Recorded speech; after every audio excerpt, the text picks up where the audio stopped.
সন্দেশখালিতে যেটা হয়েছে সেটা সাজানো একটা নাটক, একটা অতি নাটকীয় মঞ্চ ভোটের মধ্যে, ভোটে প্রভাব ফেলতে।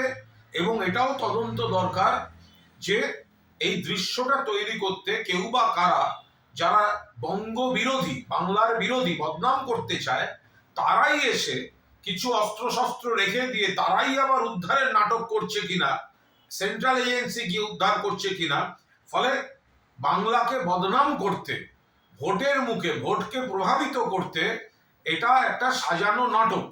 কিন্তু এক্ষেত্রেও বলবো, যদি আমাদের শত্রুপক্ষ নাটক করার জন্য, বদনাম করার জন্য ওই এলাকায় অস্ত্র ঢুকিয়ে থাকে, তাহলেও সেটা পুলিশের গোয়েন্দা নেটওয়ার্কের নজরে আনা উচিত ছিল, থাকা উচিত ছিল।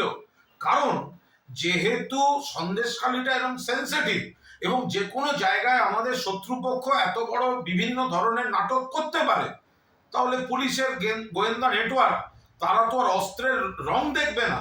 যারাই ঢুকিয়ে থাকুক এই পিস্তল, যারাই ঢুকিয়ে থাকুক কার্তুজ, তাহলে পুলিশের সেগুলো থামানো উচিত ছিল। সেই কারণেই আজকে প্রতিপক্ষ নাটকটা মঞ্চস্থ করার একটা সুযোগ পেয়ে গেল।